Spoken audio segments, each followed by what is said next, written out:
Hello दोस्तों, welcome to my YouTube channel. जैसे कि मैंने आपको बताया था कि जो प्रीवियस ईयर्स के ऐसे हैं जो अब तक आए हुए हैं वो मैं डिस्कस करूँगी बैंकिंग एग्ज़ाम में।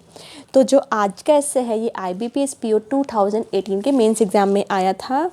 ऐसे है fake news on social media and it's outcomes. जो हमें डिस्कस करें उसका बेनिफिट ये भी है कि अगर इससे रिलेटेड ऐसे आते हैं तो आपको नॉलेज हो जाएगी हमें ऐसे कैसे लिखना है, ठीक है।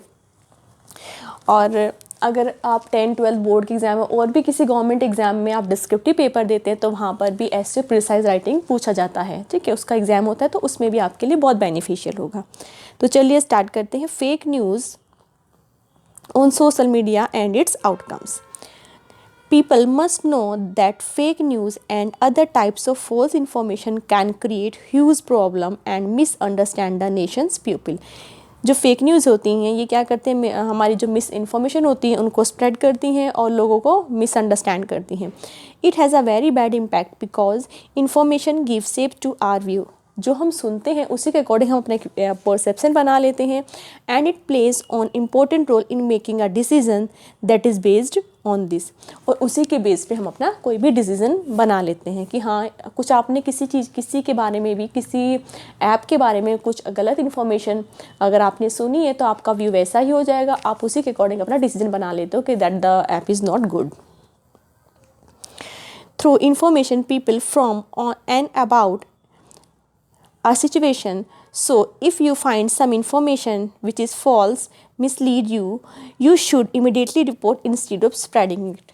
तो होना क्या चाहिए, अगर आप कोई ऐसी इन्फॉर्मेशन फाउंड करते हो जो कि झूठी है, मिसलीड करती है, तो आपको उसे स्प्रेड नहीं करना चाहिए, आपको उसके अगेंस्ट रिपोर्ट करना चाहिए। अब इश्यूज़ क्या है, तो हमने बता दिया कि फ़ेक न्यूज़ कैसे कैसे क्या होता है। अब इश्यूज़ क्या है उसके। Lack of legislation is a big reason behind this growth of false और fake news in India.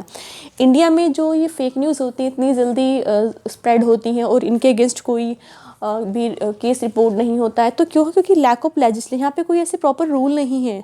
There is no particular law that can deal with fake news in India, जो इनसे डील कर सके। अगर कोई ऐसा स्ट्रिक्ट रूल हो तो फिर उसको जो भी इसको इन्फॉर्मेशन को स्प्रेड कर रहा है तो उसको एक चीज़ होती है कि नहीं, अगर मैं इसको स्प्रेड करूँगा तो मेरे अगेंस्ट कोई भी एक्शन लिया जा सकता है। बट ऐसा कुछ होता ही नहीं है क्योंकि हमारे यहाँ कोई भी ऐसा प्रॉपर मतलब लेजिस्लेशन, लैक ऑफ लेजिस्लेशन है, ठीक है। फेक न्यूज़ सीवियरली इम्पैक्ट, जो फेक न्यूज़ होती है बहुत ही सीवियर इम्पैक्ट डालती है हेल्थ पर, फिनेंस पर, और create a lot of fear among the masses मतलब बहुत सारे लोग, उनमें बहुत ही फियर भी पैदा करती है। It also increase the racist ideas, instigate people to bully others. Fake news can instantly become an epidemic. जो फेक न्यूज़ है एक तरह से एक महामारी बन गई है। We live in the digital age and more exposed to the news than ever. We also have tools that empower anyone to create and distribute news. So it is really important to discern between authentic and fake news. हमें पता होना चाहिए कौन सी news authentic है, कौन सी fake news है, किसको में स्प्रेड करना है, किसी को नहीं करना है। जनरली होता है क्या, कोई अगर कुछ भी आपके पास मैसेज आया आपको कुछ मतलब नहीं है, यू डोंट केयर, बस उसको स्प्रेड करना है, उसको फॉरवर्ड करते रहना है। We all must educate others through social media to help them identifying fake news. हमें करना क्या चाहिए, साथ हमें खुद तो अवेयर होना ही चाहिए, साथ में जो हमारे आसपास के लोग हैं हमें उन्हें भी बताना चाहिए, उन्हें भी एजुकेट करना चाहिए कि फ़ेक न्यूज़ को कैसे आइडेंटिफाई किया। जब तक आपके पास कुछ प्रूफ ना हो, कोई लॉजिक ना हो किसी भी न्यूज़ को, तो उसको स्प्रेड आउट नहीं करना चाहिए, ठीक है। तो ये था फेक न्यूज़ और उसके इम्पैक्ट। ये ऐसे हमारा पूछा गया था IBPS PO के 2018 के मेंस एग्ज़ाम में।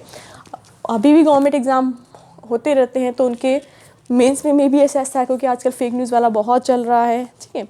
तो ऐसे कैसा लगता है कमेंट करके ज़रूर बताइएगा, और कोई और टॉपिक पर ऐसे चाहिए तो मेरे को उसमें कमेंट बॉक्स में आप बता देंगे।